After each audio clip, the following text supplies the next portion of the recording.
Boa noite, irmãos. Mais uma vez aqui, né? O Senhor nos permitindo estarmos juntos para aprender um pouco mais da Sua palavra. E o Senhor nos guie em todas as coisas, né? Os pensamentos, a nossa fala também. Tudo que for ocorrer aqui seja de acordo com a Sua vontade. Vamos dar graça e iniciar mais um estudo. Vamos dar graças, então. Nosso bendito Deus e Pai, o Deus e Pai de nosso Senhor Jesus Cristo, somos gratos a Ti por Teu grande amor para conosco, por essa oportunidade que Tu abres agora para estarmos juntos por esse meio virtual, com a Tua palavra aberta diante de nós para aprendermos Tua palavra, e pedimos por todos os ouvintes, também rogamos por Tua direção, confessando nossa fraqueza e incapacidade em muitas coisas, e sabemos que Tu és capaz de instruir a cada um, de acordo com a Tua palavra, pelo Teu Espírito Santo. Nos encomendamos em Tuas mãos para essa reunião agora, dando graças por tudo, nesse precioso, bendito nome de nosso Senhor e Salvador Jesus. Amém. Amém. Vamos à leitura, então, da porção de hoje. Filipenses, capítulo 1, a partir do versículo 5. Pela vossa cooperação no Evangelho, desde o primeiro dia até agora. Vou ler para dar contexto aqui a partir do 3. Dou graças ao meu Deus todas as vezes que me lembro de vós, fazendo sempre com alegria oração por vós em todas as minhas súplicas, pela vossa cooperação no Evangelho desde o primeiro dia até agora, tendo por certo isto mesmo, que aquele que em vós começou a boa obra a aperfeiçoará até ao dia de Jesus Cristo. Como tenho por justo sentir isto de vós todos, porque vos retenho em meu coração, pois todos vós fostes participantes da minha graça, tanto nas minhas prisões, como na minha defesa e confirmação do Evangelho. Porque Deus me é testemunha das saudades que de todos vós tenho, em entranhável afeição de Jesus Cristo.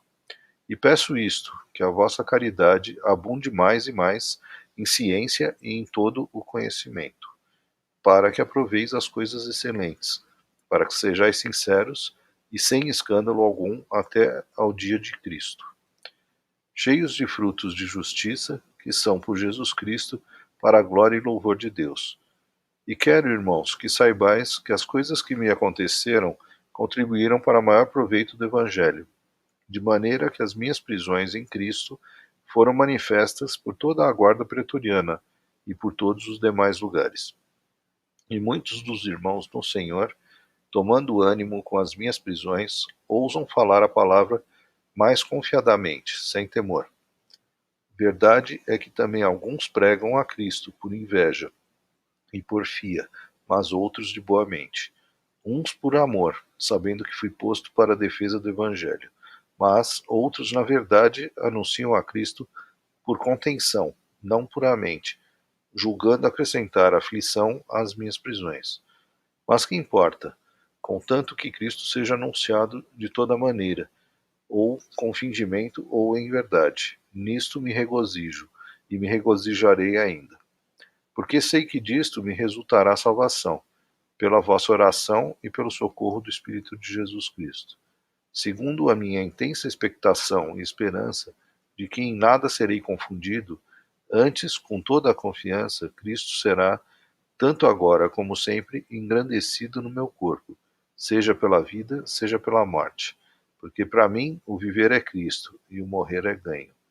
Mas, se o viver na carne me der fruto da minha obra, não sei então o que devo escolher. Mas de ambos os lados estou em aperto, tendo desejo de partir e estar com Cristo, porque isto é ainda muito melhor. Mas julgo mais necessário, por amor de vós, ficar na carne. E tendo esta confiança, sei que ficarei e permanecerei com todos vós para proveito vosso e gozo da fé, para que a vossa glória abunde por mim em Cristo Jesus, pela minha nova ida a vós. Somente deveis portar-vos dignamente conforme o Evangelho de Cristo, para que, quer vá e vos veja, quer esteja ausente, ouça acerca de vós que estáis num mesmo espírito, combatendo juntamente com o mesmo ânimo pela fé do Evangelho. E em nada vos espanteis dos que resistem, o que para eles, na verdade, é indício de perdição, mas para vós de salvação, e isto de Deus. Porque a vós vos foi concedido em relação a Cristo, não somente crer nele, como também padecer por ele, tendo o mesmo combate que já em mim tendes visto, e agora ouvis estar em mim.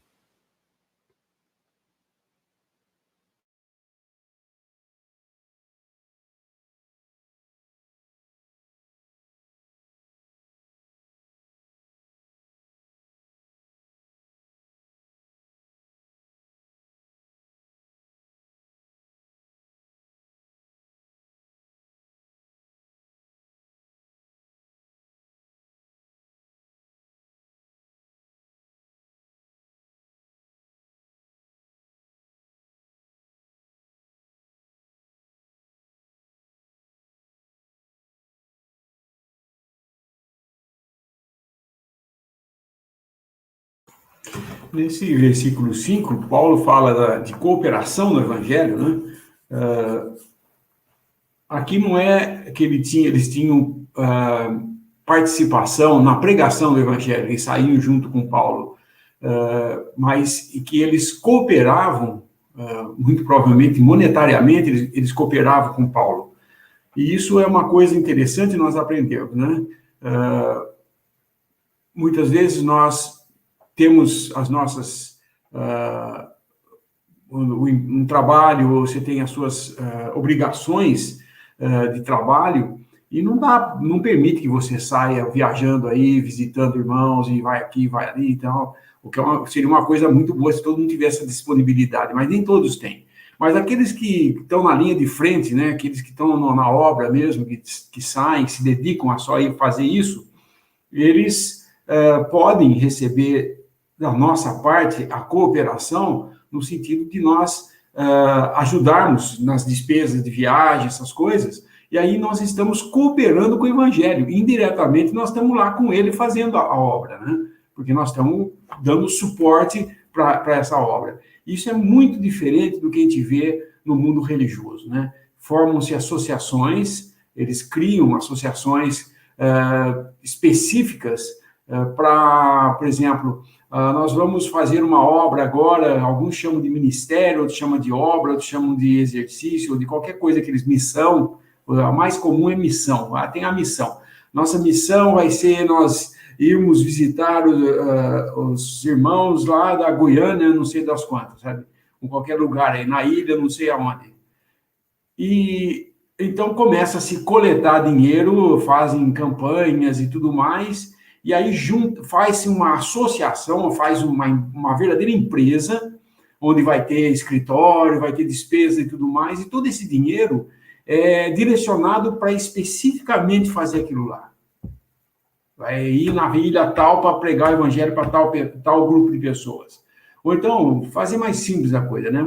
A nossa missão vai ser fazer uma missão para pregar o evangelho aos drogados. Então, aí dedica-se toda uma coisa tal. E estipula quem é que vai. Aí as missões vão procurar as pessoas voluntárias, os obreiros que querem fazer isso. E pagam um salário para eles e eles vão fazer como empregados. Eu não vejo nas escrituras nenhuma vez isso aí sendo tratado desse jeito. Só o homem, na sua organização, na sua cabeça organizacional, é que ele cria essas coisas e põe o selo de Deus, dizendo que é uma missão específica para fazer tal coisa. Na realidade, quem sai na obra, assim, é um exercício pessoal com Deus, não tem nenhuma ligação com a assembleia que ele pertence, ele decide fazer isso. Lógico, ele tem sim a assembleia onde ele está, tem que estar em comunhão com o que ele está fazendo. Ele não é uma pessoa independente que sai fazendo o que bem entender, mas em comunhão. Porém, é uma coisa que ele decide com o Senhor, e a comunhão dele com o Senhor que decide isso. E ele vai e prega a quem ele quiser. Ele não sai da assembleia dele falando assim, olha, tem uma recomendação assim, se você não pregar para isso, fazer outra coisa qualquer, você está fora da missão. Você tem que fazer aquilo, entendeu? Isso, e seria muito errado fazer isso. E nós vemos que Paulo aqui, ele vai a Filipe, prega o evangelho, e esses irmãos, desde o princípio, o ajudaram monetariamente, e ele está dando graças a eles por isso, né? Quando se lembra deles, no versículo 3 ele fala isso, e aqui ele faz menção deles com alegria, ele ora por eles, por todos eles, nas suas súplicas por eles, e por causa da cooperação no evangelho. E ele fala no versículo 6, tendo por certo isto mesmo, que aquele que em vós começou a boa obra, a aperfeiçoará até o dia de Jesus Cristo. Ele coloca isso como parte da salvação deles. Eles creram e agora eles têm prazer em ajudar Paulo, em cooperar com o evangelho.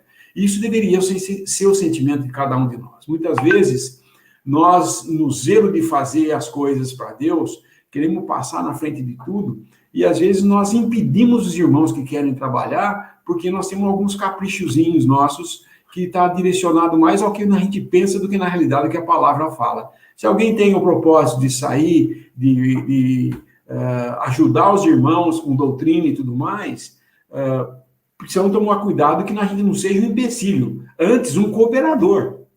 E o que nós estamos precisando é de trabalhadores para a vinha, né? A vinha está necessitando de trabalhadores, porque a seara é grande.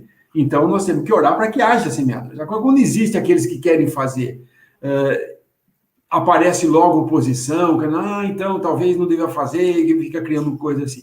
Mas isso aqui é exatamente o que Paulo está falando aqui, nós temos que, desde o princípio, entender que toda boa obra de pregar o evangelho deve ter a nossa cooperação e ser incentivado. Isso é muito bom porque nós podemos, nessa participação, apesar de não estar lá junto com Paulo pregando o evangelho, naquele dia em que os santos aparecerão diante do tribunal de Cristo para que as suas obras sejam julgadas, não é um juízo governamental, né? Mas é um juízo de méritos do que fizeram.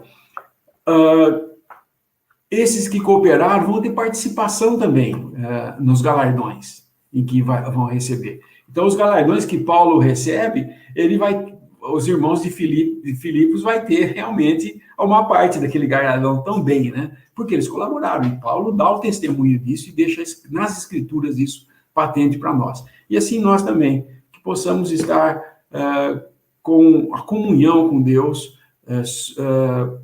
no comum interesse de propagar o evangelho e também de ensinar os irmãos, de levar uma palavra a todos os irmãos do evangelho, ou que seja de doutrina também, sã doutrina, aqueles novos que precisam aprender mais da sã doutrina.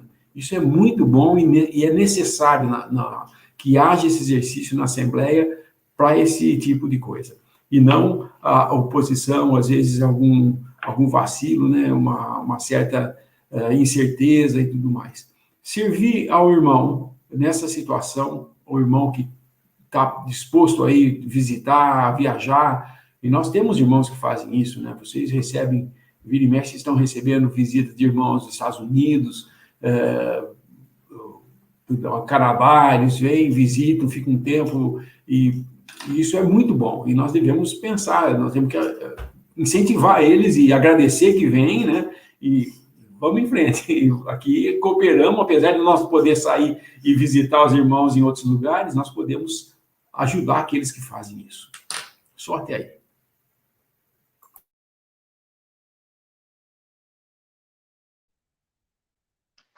Essa cooperação no Evangelho, deixa eu arrumar a câmera aqui, que todos nós devemos estar participando, ajudando, é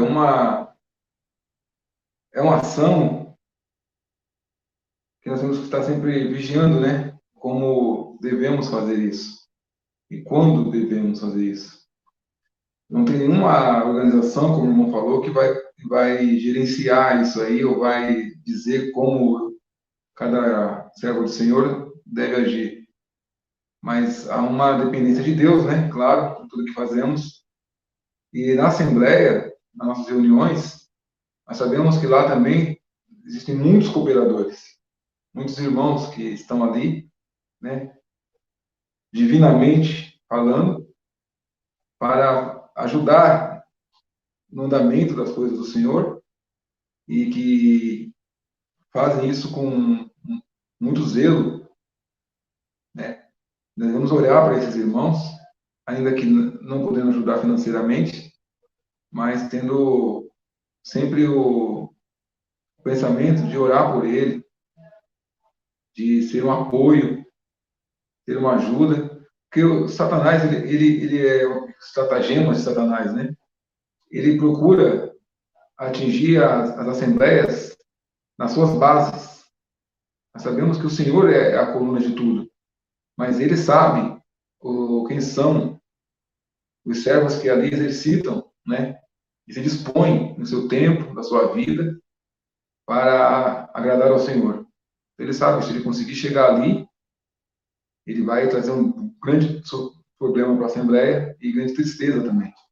Então, são pessoas que nós devemos, no nosso particular, olhar para cada um, né? E ter sentimento de oração por eles. Às vezes, nós olhamos para nossos irmãos que exercitam ali, que fazem alguma coisa, que procuram anotar, procuram ver os problemas da Assembleia, estruturais, consertar uma porta, fazer alguma coisa, e não demos a devida reverência a isso, né? Como diz o apóstolo Paulo, né? Ele considerai, quando ele fala isso no último capítulo, né? Considerai-vos e conhecer, não como autoridade, mas como pessoas que estão ali para nos fazer o bem, né? Vindo de Deus para nós. Toda tarefa que nós fazemos na Assembleia, para o Senhor, fora ou dentro da Assembleia, são coisas em Cristo, coisas eternas. Você pode se formar em muita coisa, se tornar um advogado, ficar rico, ser um excelente empresário, mas tudo essas coisas que você vai fazer nessa vida, se não estiver em Cristo, vai passar, vai acabar aqui. Mas tudo que você faz em Cristo é eterno, tem um valor eterno.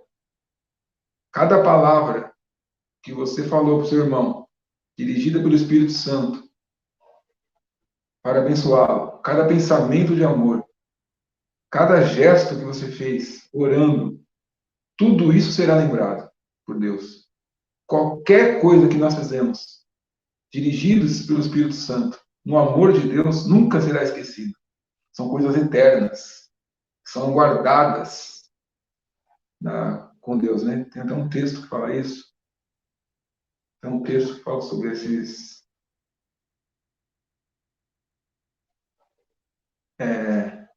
Aqui.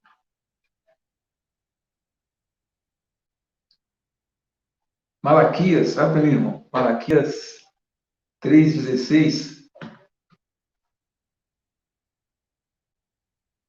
Malaquias 3,16 tem uma palavra que dá esse pensamento.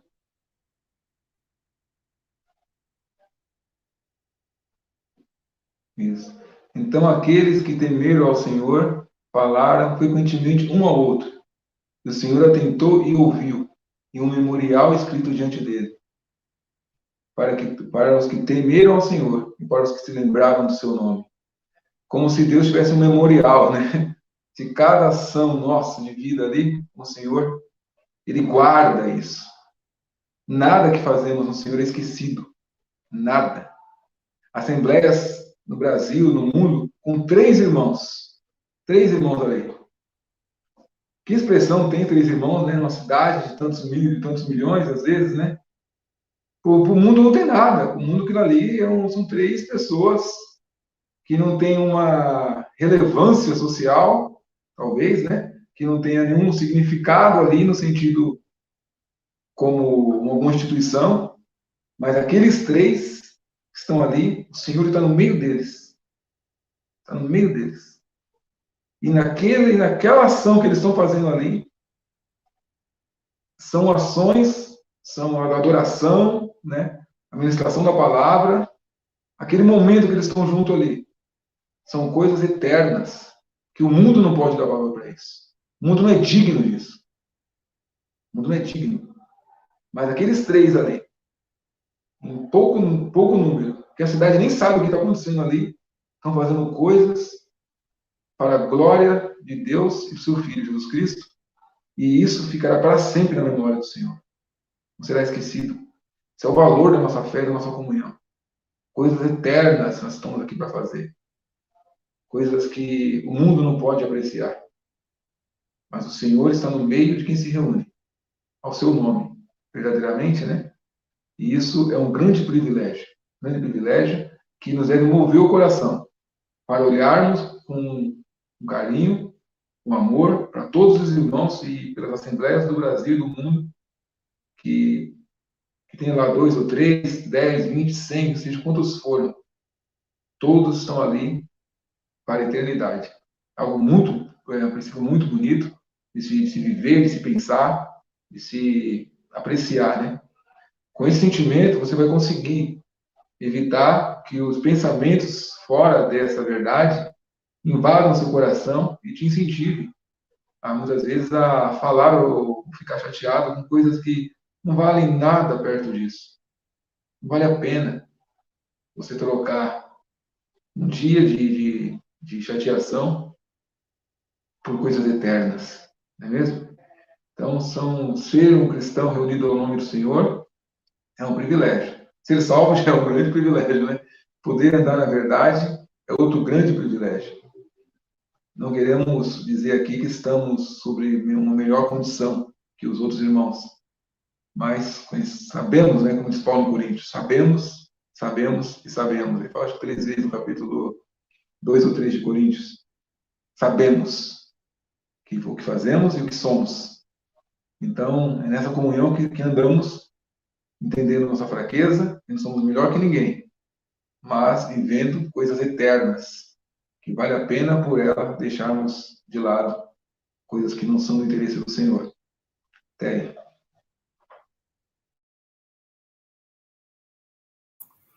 Essa cooperação é uma coisa, eu queria falar mais uma coisa a respeito disso. Em Lucas 19, nós temos a parábola, vocês lembram a parábola das minas, das 10 minas, né? O Senhor conta essa parábola de que um senhor saiu, um certo homem nobre, saiu para uma terra remota para tomar para si um reino e voltar depois, né? E aí ele chama 10 servos e dá 10 minas para cada um deles. E ele fala, negociai até que eu venha. E todos eles vão e negociam. O primeiro consegue, rendeu 10, o segundo rendeu 5 minas, e assim por diante. Quando chegou no último, lá no versículo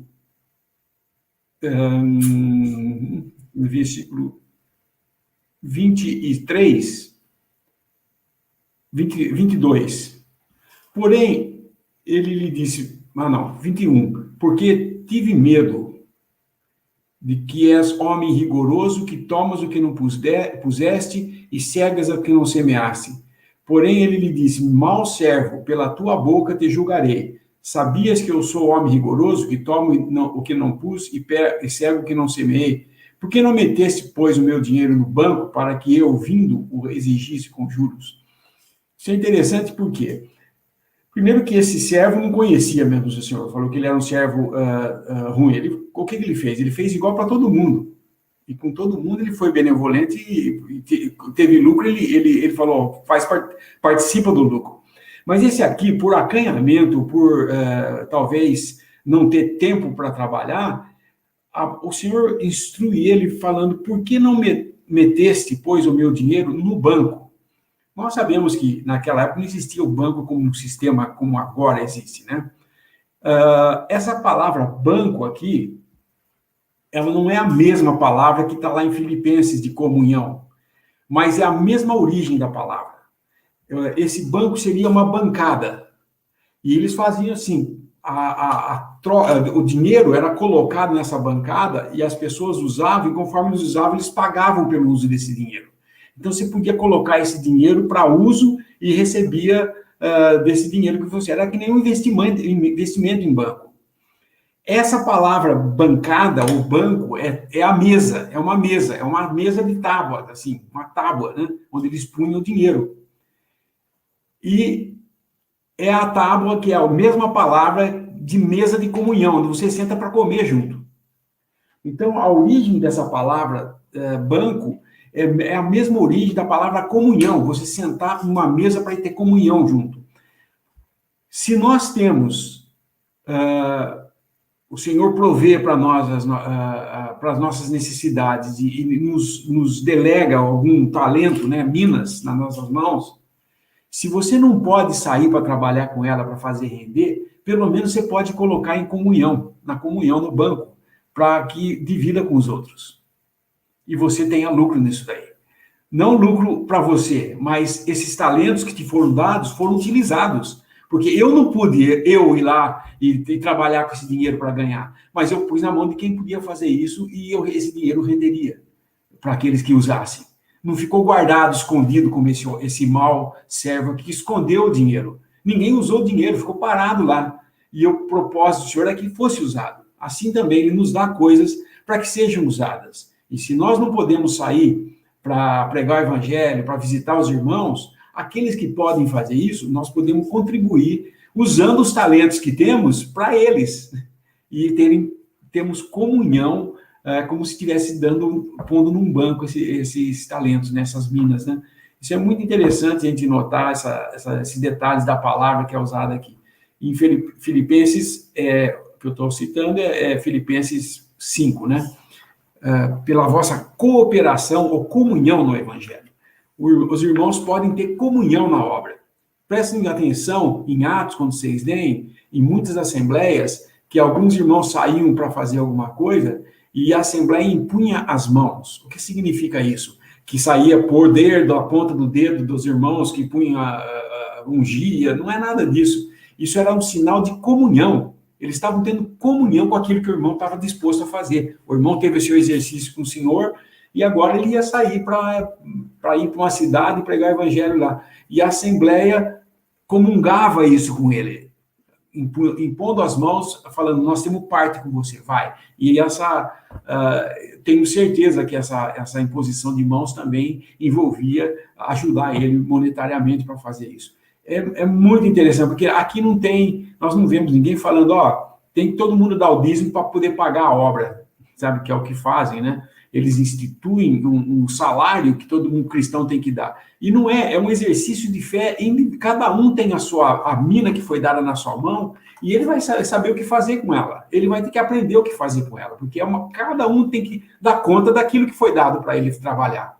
E isso, se trabalharmos com inteligência, se trabalharmos com entendimento do que o Senhor está fazendo, nós fazemos a coisa certa. Então, aqui, mais uma vez, a gente vê Paulo elogiando eles e tendo tanta confiança, porque desde o começo eles faziam isso, desde o primeiro dia, e continuavam fazendo. Por isso que Paulo fala no versículo 6, tendo por certo isso mesmo, que aquele que em vós começou a boa obra, a aperfeiçoará até o dia de Jesus Cristo. Esse dia de Jesus Cristo não é o trono branco ali, é o tribunal de Cristo. Isso. O dia de Cristo, que ele fala aqui, é quando ele vem se manifestar com os seus. A obra que foi começada em nós é o novo nascimento, que ele fala ali. Tenho por certo que aquele que em vós começou a boa obra. Começou a boa obra é quando nós nascemos de novo. A palavra de Deus, aplicada pelo Espírito Santo, nos comunica a vida. E então, a gente é vivificado e ouvindo o Evangelho, crendo no Evangelho da nossa salvação, fomos selados, ou seja, salvos. Mas a salvação não termina aí. Não é assim, olha, agora que eu creio e recebi o Espírito Santo, o Espírito Santo habita em mim, eu tenho o selo do Espírito Santo, agora, pronto, já está pronta a obra, não tem mais nada. Não, tem muito ainda, porque ainda nós temos todo esse tempo de peregrinação aqui no deserto, até que o dia em que ele vier nos buscar, aí nós seremos transformados. Aí acabou a obra? Não, ainda não. Ainda vamos ter a boda do Cordeiro, em que vamos estar unidos com o Senhor. Acabou aí? Não, ainda nós vamos voltar com ele e manifestar essa glória. Esse é o dia de Cristo, quando ele se manifesta ao mundo e nós estaremos com ele manifestando essa glória. Isso é o dia de Cristo. Por isso que ele está falando até o dia de Cristo, porque ele está dizendo, o nosso trabalho aqui, o nosso labor aqui nesse período de peregrinação, só vai terminar no arrebatamento. E no arrebatamento, nós vamos ter todo aquele processo de passar diante do tribunal de Cristo, nos unir a Cristo como o noivo, né? O noivo unido com a noiva, a tão esperada noiva que ele preparou com tanto amor, sem mancha, sem mácula, sem ruga, e agora ele vai manifestar ao mundo. Esse dia de Cristo, que é o dia em que ele vai estabelecer esse reino milenar.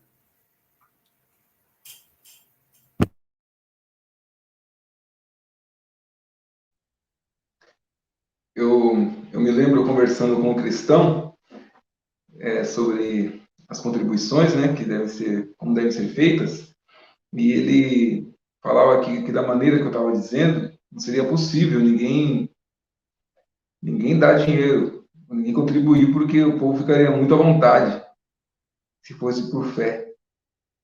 Então, teria que estabelecer uma regra para cada um, e assim eles conseguiriam contribuir melhor, né? Ou seriam contribuir com mais, sendo obrigados a contribuir.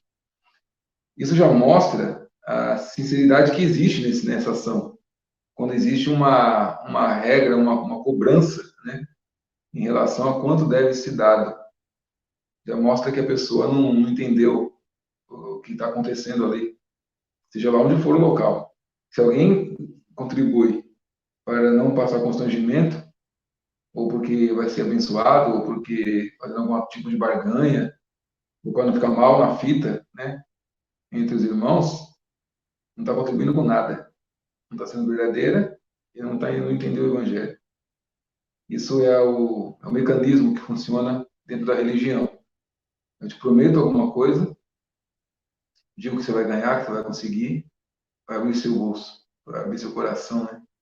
Para você dar valor a essa obra que estão fazendo aqui e contribuir.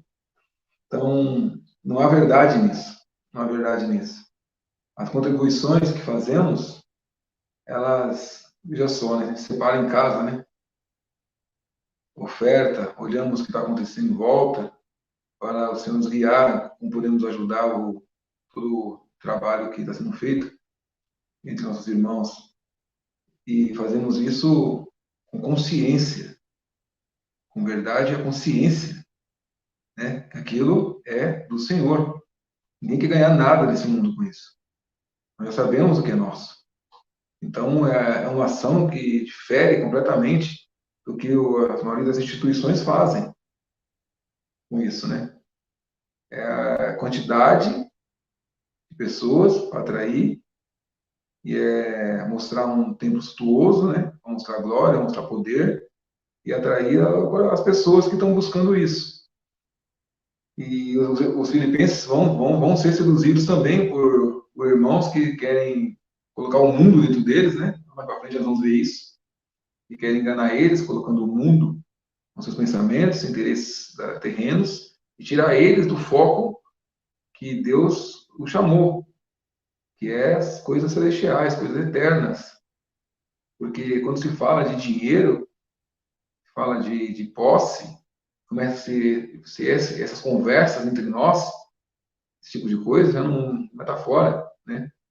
A Assembleia é cuidada pelo Senhor, e Ele tem os seus servos que fazem isso, e coloca ali na Assembleia pessoas com capacidade, né, espiritual para cuidar dessas coisas aí, e o Senhor vai também trazer os irmãos que vão contribuir, que vão ajudar, todos os irmãos contribuem, né, conforme pode, com consciência que está fazendo algo para o Senhor. É bem diferente, né? Bem diferente de você ser convocado por um líder, em troca de alguma coisa, dar dinheiro para ele. Isso é uma diferença enorme, enorme nas nossas relações com Deus e espirituais. E como não há uma instituição que controla, a pessoa tem que sair sozinha, aí também é outro impedimento. Porque alguns só saem para a obra se tiverem envolvidos com uma instituição para que ela dê apoio. Aí vem o contrário, né? Se eu quero fazer algo para o Senhor, eu tenho que depender dele. e ele vai mostrar, se ele chamou, ele vai fazer. Se ele me chamou para alguma coisa, ele vai fazer. Ele vai guiar nisso. Ele vai trazer os recursos.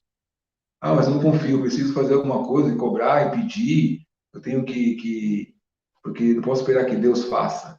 Esse é o problema.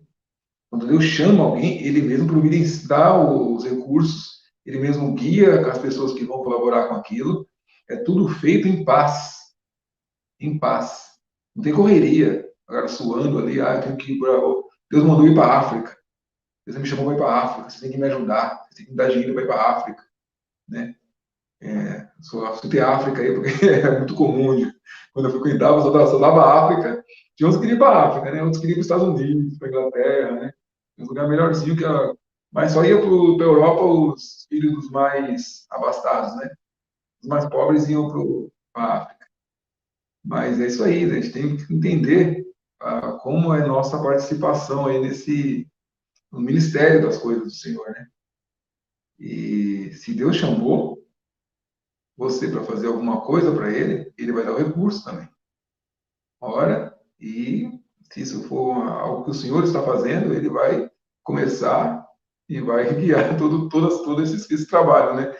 Não é coisa da carne, a força do homem ali, chamando, ligando para um, ligando para outro, e aquela loucura toda, e que o irmão ninguém colaborar, ficar reclamando, eu queria fazer isso, mas ninguém apoiou, queria fazer aquilo, mas ninguém ajuda, a gente quer fazer aquilo, mas não há quem fale nada, a gente levanta a bandeira, mas ninguém apoia, assim que fica a pessoa depois, porque ela começa a dar um murro em ponta de faca, em algo que Deus não chamou, e a culpa é dos irmãos, né?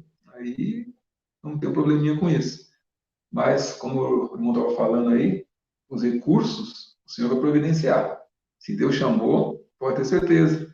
Se estiver no caminho certo ali, né, nas coisas que é realmente dele, ele vai dar conta de fazer a obra que ele deseja fazer, porque é ele que está fazendo. Até aí.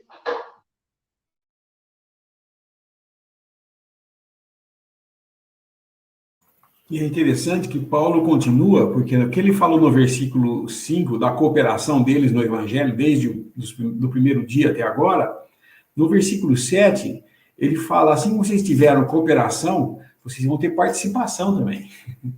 Porque ele fala aqui no versículo 7, como tenho por justo sentir isso por vós todos. Porque, bom, esse versículo aqui, essa parte do versículo, o Darby traduz diferente. Ele traduz, porque vós me tens no coração. Ou seja, ele está falando que os filipenses tinham Paulo no coração. Porque eles participavam, eles eram cooperadores com Paulo. Então, eles tinham no coração o que Paulo fazia. E ele fala, como tenho por justo sentir isso de vós todos, porque vós me tendes em vosso coração. Esse seria, tá vendo? Ele fala no Darby, because you have me in your hearts. Você me tem em seu coração, em seus corações. No inglês, o coração fica no plural. No português é singular, porque o coletivo é singular. Mas é interessante isso, porque no versículo aqui ele vai falar, pois todos vós fostes participantes da minha graça. Você coopera, você participa da graça, das prisões, e está presente na defesa e confirmação do Evangelho. Então, você está ali fazendo junto, é como se você estivesse juntamente com ele fazendo. Essa é a participação que nós temos quando somos cooperadores do Evangelho. Muitas vezes, quando nós temos que tomar alguma decisão de fazer alguma coisa para o Senhor, que tem irmãos que vêm atrás e dão suporte, você faz com muito mais alegria, porque você vê que tem irmãos interessados em fazer, você não está sozinho fazendo. E você não precisa ser aquele que faz, porque o que está por trás dos bastidores também tem participação. E Deus está vendo isso, porque nós não participamos disso daí para receber louvor dos homens, mas é por causa de Deus, porque Deus nos delegou alguma coisa e nós vamos fazer alguma coisa com isso que Ele nos delegou. Se eu não posso fazer, eu estou restrito por alguma razão de trabalho, ou com família, ou qualquer coisa, eu posso pelo menos incentivar aqueles que querem fazer e que têm tempo para fazer. Mas geralmente, o que a gente vê é que às vezes a gente acaba indo para o lado da ideia de que se eu não fizer, não vai estar bem feito. Mas eu nunca tenho tempo para fazer, então nunca vai ser feito. Temos que pensar nisso. Se eu penso que eu tenho que fazer, mas eu não tenho tempo, pelo menos eu posso colaborar incentivando a ele e não desencorajando. Já que eu não posso, ninguém pode fazer, porque eu quero ter os louros, né? A glória de receber os louros pelo que fez. Se nós temos essa ideia do que cristianismo é, nós estamos indo para o caminho errado, porque não é isso que Deus faz conosco. Não é assim que Deus trata conosco. Ele nos deu o talento para nós trabalharmos com ele, deu essas minas nas nossas mãos e falou, eu vou voltar.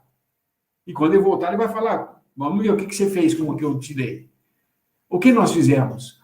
Então, eu não podia ir, então está aqui de volta, estou devolvendo do jeito que veio. Mal servo. Agora, se eu não posso ir e eu ajudo, tudo bem. Agora nós vamos ter participação. É o que ele está falando no versículo 7 agora, de ser participantes em tudo. E realmente a gente tem essa experiência, né? Irmãos que viajam, a gente acaba participando com eles, porque eles comunicam, eu estive lá, foi muito bom, teve reuniões ali, eu tenho muito interesse, distribuí bastante folheto, e você sabe que você estava junto com ele fazendo isso. Isso é muito bom, é positivo para o irmão que está trabalhando, que está na linha de frente, e é bom para nós, porque vemos que a obra do Senhor está indo, e em tudo, tanto daquele que está em campo fazendo o trabalho, como aquele que está nos bastidores, ajudando com orações, com ajuda monetária, tudo, tanto aquele lá da frente como o que está atrás, é para render glórias a Deus e não ao homem. Porque se aquele que está lá na frente também está pensando que vai fazer essa obra para receber os louros, o irmão faz tal obra, tal, e aplausos para ele quando ele entra no salão, está no caminho errado, gente. Nós não estamos aqui para receber glória para nós mesmos, mas para que o nome de Cristo seja glorificado agora e sempre. E isso nós podemos fazer sim, colaborando uns com os outros e não desencorajando ou colocando aquele balde de água fria, né? Que eu já passei várias situações na minha vida assim. Você tem o propósito, você ora tudo e na hora H, bum, vem aquele balde de água fria, esfria tudo, você fala, vamos começar de novo. Aí você tem que ser perseverante, esperar, Deus vai um dia tratar como tratou comigo, né? Quando as coisas que eu queria fazer eram erradas, e por isso ele não permitiu, ou quando era para ser feito e não foi, e aquele que impediu também teve que ser tratado.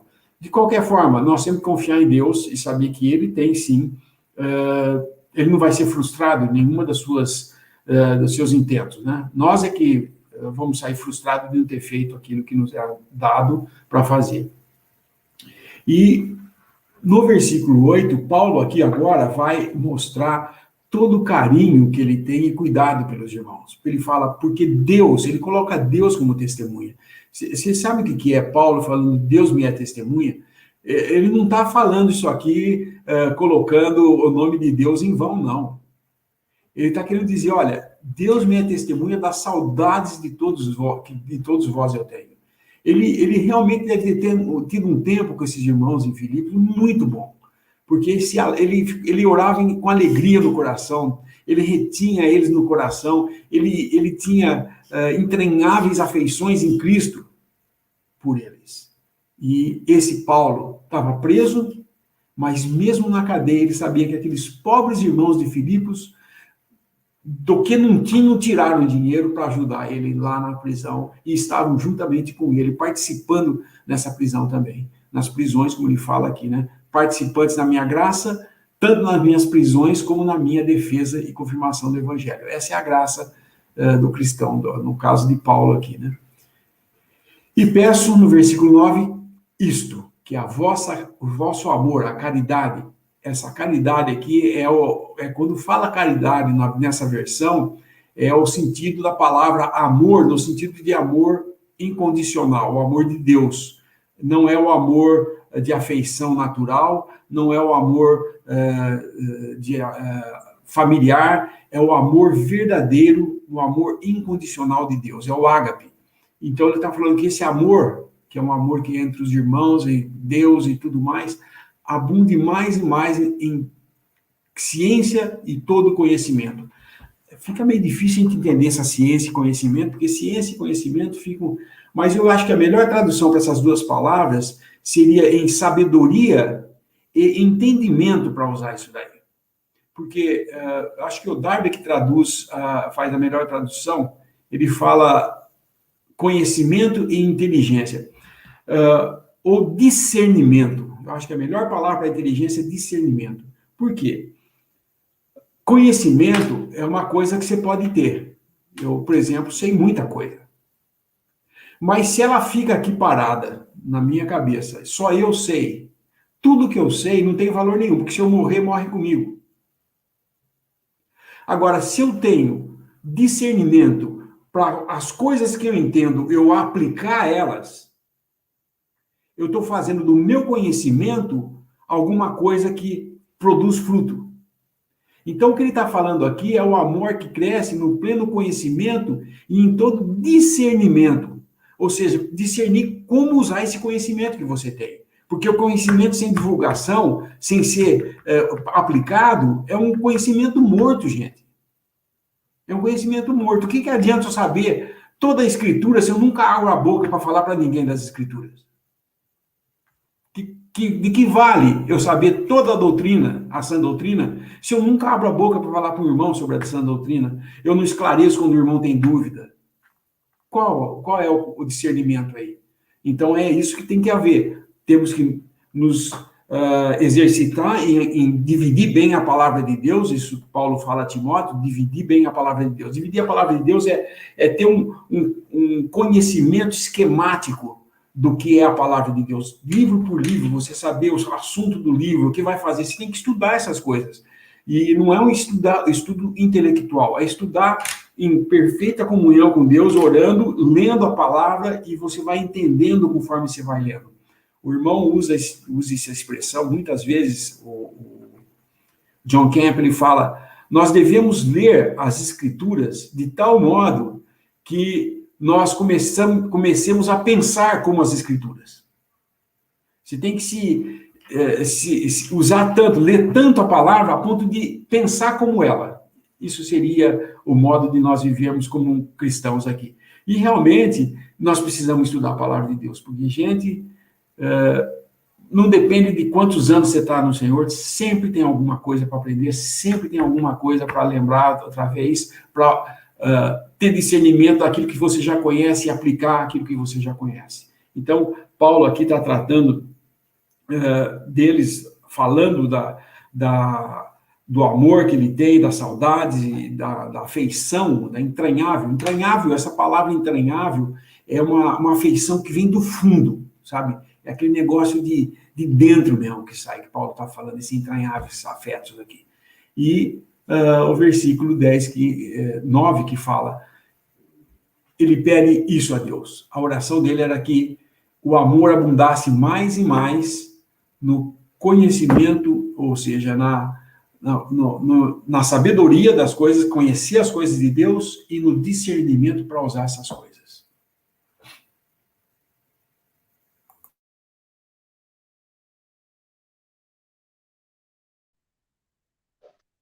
Eu estava pensando aqui numa situação, o Lineu depois poderia, se desejar, falar sobre isso, sobre o desejo de alguns irmãos de estar fazendo algo para o Senhor e se misturar com irmãos que não têm o mesmo entendimento. Eu lembro na Assembleia que, às vezes, alguns irmãos novos comentavam o desejo que tinham de fazer reuniões com outros irmãos de denominação para ensinar eles, para eles aprenderem um pouco mais sobre essa doutrina. A gente ficava muito cauteloso com isso quando eles pediam isso. Eu sempre dizia que não, você vai perder tempo se não dá certo. Você pode ir no momento um com o outro, conversando, tentar ensinar para eles, ou explicar a forma que você entende, mas entrar em grupos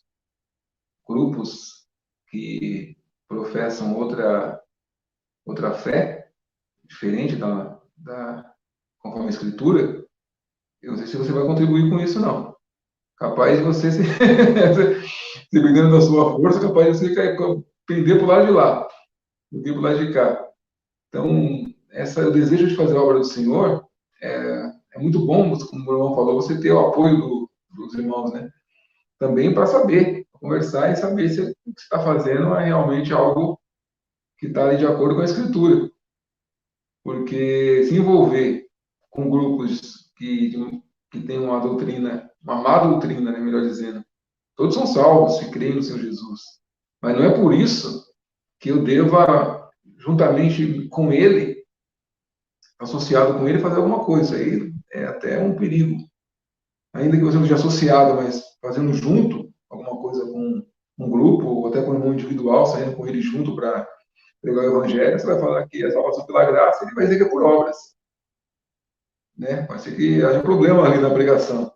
Então temos que ter cuidado com isso, né? Saber que se Deus vai nos chamar para algo, vai ser de acordo com a sua palavra. Não é inventar moda. Não tem uma novidade. Comigo é diferente, comigo é especial, porque Deus me chamou para... Conheci um rapaz que Deus chamou ele para combater os maçons. Já viu isso? Deus me chamou para combater os maçons. Ele estava lá comprando livros sobre maçonaria para combater os maçons. É claro que ele está fora completamente da Escritura. Está perdendo o tempo dele. Mas nós podemos também entrar nessa, querendo fazer o bem e nos enganarmos e cair numa armadilha de se envolver com uma doutrina e entrar em questões com essas coisas. Outra coisa, tomar cuidado também com as literaturas que lê. Deve ler qualquer... Se você quiser, você pode ler.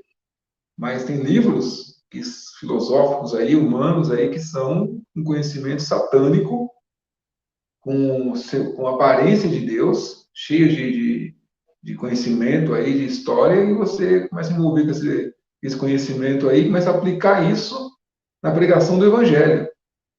É outro perigo. Né? Começa a ler essas coisas externas e querer aplicar isso. O Evangelho é poder de Deus. É ação divina, a pregação do Evangelho. Não é o homem querendo uma estratégia, eloquência, como é que é? A minha performance, curso de pregador, tem curso de pregador, né? Curso de como envolver a plateia, curso de como falar bem, como atrair pessoas para a sua pregação, tem curso de tudo. Mas isso não aprende com curso, não. Isso aí, evangelho é poder de Deus. 2 palavras no poder de Deus, sua pessoa ouve e crê no Senhor Jesus. Você não fica nem sabendo que você fez isso às vezes. Às vezes na sua vida, você fala algo que alguém atrás ouviu, você nem viu que ela ouviu, mas você viu uma ação de poder de Deus para a pessoa se converter, você nem ficou nem sabendo. Vai saber depois, talvez diante do Senhor. Porque Deus não tem compromisso de glorificar homens através do Evangelho.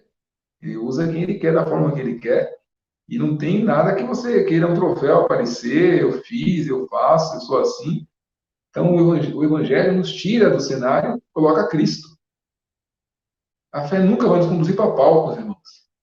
Palcos com fumaça, raio laser, música, essas coisas aí é coisa do mundo. A fé nos conduz para Cristo, para falar dele, e ele ser anunciado. Barulho, carne, o pessoal gosta bastante. Mas não é esse o nosso caminho, né? Falando isso em relação a envolvimentos, né, com os de fora. Se o Neneu tiver algo interessante sobre isso aí, ou quiser falar, sobre envolvimentos de irmãos bem intencionados com irmãos que não são da mesma fé.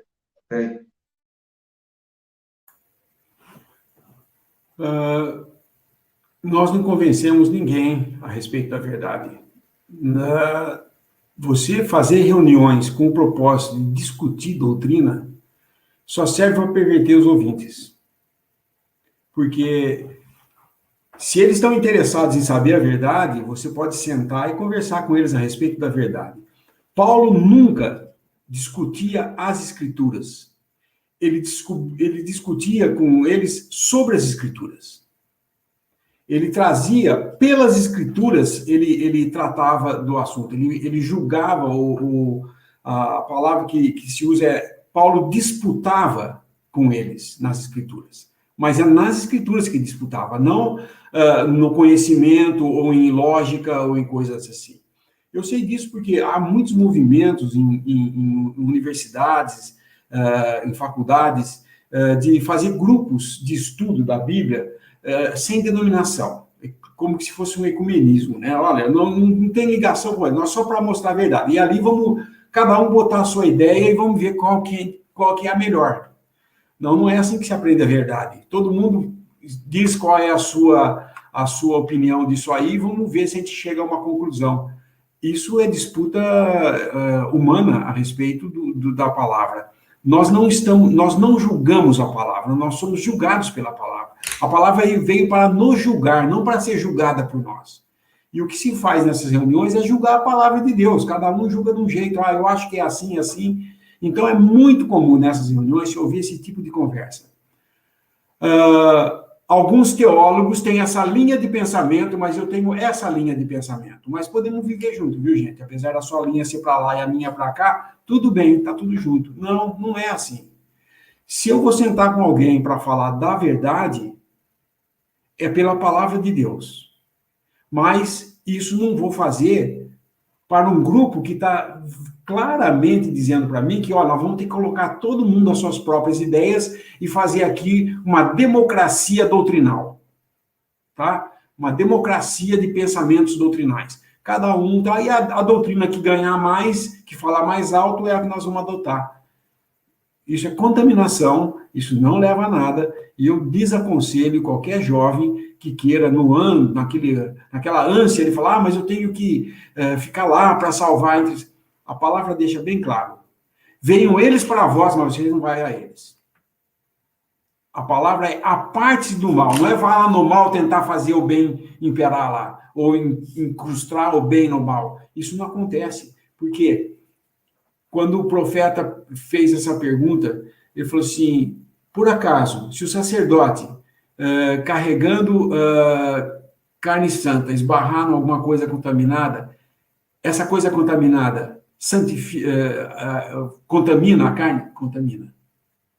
Falou, e se a coisa santa tocar alguma coisa contaminada, ela purifica? Não, ela não purifica. Por quê? O mal, ele perverte a verdade. Mas a verdade, ela só pode ser chegada até nós por meio da própria palavra de Deus. Eu não tenho jeito de falar assim, por eu estar certo e ficar lá no meio, eu vou ajudar todo mundo a ficar certo. Não, eu vou ser contaminado. Eu me contamino no meio do mal. Não é ao contrário, entendeu? Você não põe uma maçã boa no meio de maçãs estragadas. Ela vai estragar a maçã boa. Entendeu? No meio de um monte de maçã boas, eu botar uma podre, essa podre vai apodrecer as outras também. Ela nunca vai purificar as outras. As boas não vão fazer a podre ficar boa. Por quê? Porque não é assim que funciona. É necessário nascer de novo. É necessário que eles tenham a vontade de entender a verdade e sair do meio. Daí você pode esclarecer eles. Mas eu ir lá para tentar convencer eles de que o que eles estão fazendo é errado, eu vou acabar entrando em discussões da palavra, extensas, que não levam a nada, senão só serve para a perversão dos ouvintes. Porque quando um lá está defendendo a doutrina dele, todo mundo está escutando. Vai achar um simpatizante. Mas a verdade está na palavra de Deus. Eu desaconselho, uma vez nós tivemos um problema sério de um que se converteu, era um estudante universitário, um físico, depois se formou em física e tal, era casado, a sua esposa era crente, nasceu reunido ao nome do Senhor, tudo, eles eram casados, e aí ele se converteu, mas ele pediu lugar à mesa e queria continuar participando de um grupo desse que tinha na universidade, na USP. E os irmãos falaram, mas isso aí não está correto, que você está indo lá tendo comunhão com esses irmãos. A palavra diz para se apartar. Não, mas isso é reto. Então, não recebiam ele à mesa porque tinha essa coisa. Ele fez o seguinte, ele falou, bom, então, eu não reúno mais com vocês e minha esposa, eu ordeno que ela saia também. Então, ela saiu, ela pediu desligamento, se é que isso aí tem base cristã, né? Se tem base escritural para falar que alguém se desliga de uma assembleia. Só que não é uma associação que você se torna membro e cancela a sua assinatura. Não é isso aqui. você entra porque você pede lugar na mesa e você sai porque você é colocado fora da mesa. Não é a sua vontade de entrar ou de sair na mesa. A mesa não é sua para você escolher o que fazer. Então, ela chegou e falou, eu tenho que obedecer meu marido, então eu não vou mais partir o pão. E saiu. Olha, se isso é escritural, vocês julguem. O marido tem essa autonomia de falar para ela que ela não pode partir o pão porque ele não vai partir o pão?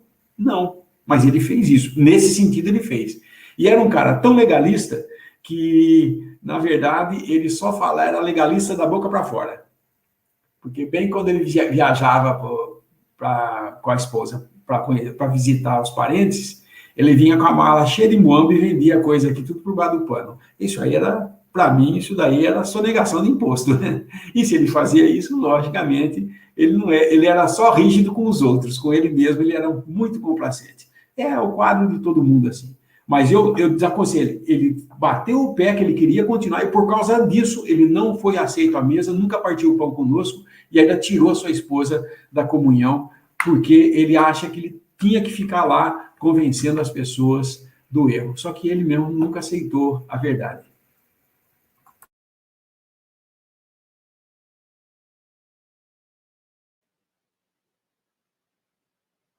Bom, irmãos, o tempo já se esgotou. Então nós continuamos a partir do 9 da oração. Paulo ali.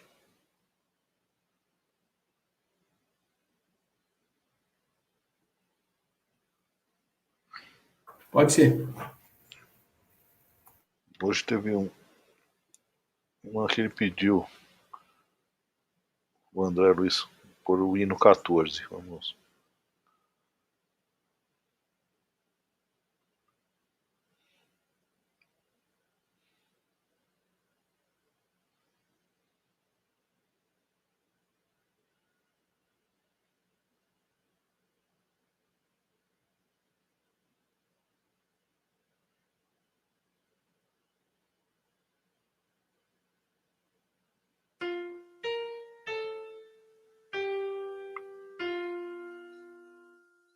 O sangue de qualquer limpo animal, ó derramado em altar terrenal,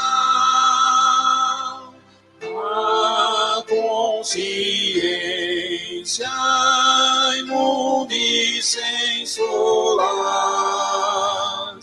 lavar não pôde ou dar eterna paz. Mas tu, Senhor, quiseste te entregar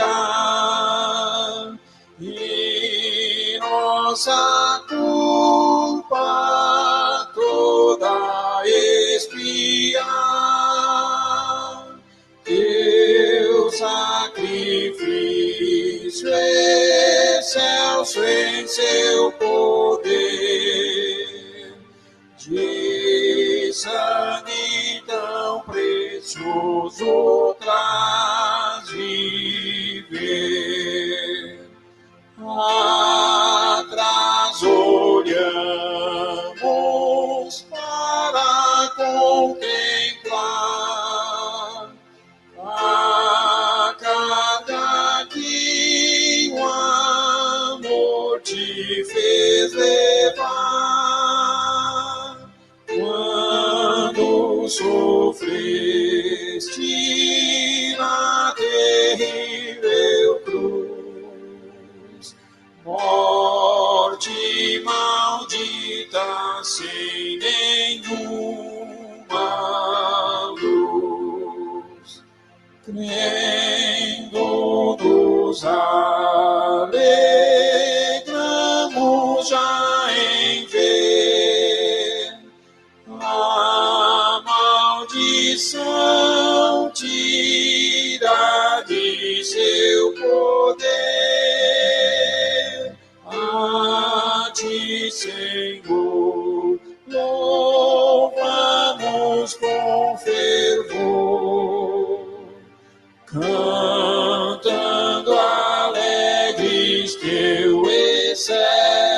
nosso amor.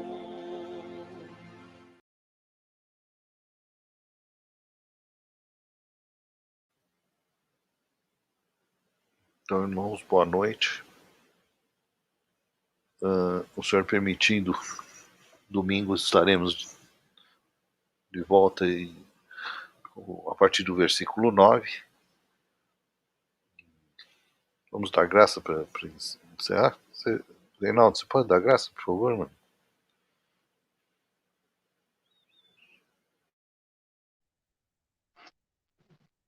Pai, nós te damos graça por esse período que nos concede, estudando juntos a tua palavra. Nos ajuda, Pai, no entendimento das coisas de ti, da tua obra, de como sermos servos capacitados por ti para realizar a tua vontade. Te agradecemos por todos os irmãos que participaram, agradecemos por termos aprendido mais um pouco esse privilégio maravilhoso que o Senhor nos concede, que possamos entender, Pai, que nossos dons devem ser usados, Pai, no exercício, conforme a tua vontade, no amor, na fé e na comunhão. Te damos graça no nome do nosso Senhor Jesus Cristo. Amém. Amém. Boa noite, irmãos. Boa noite.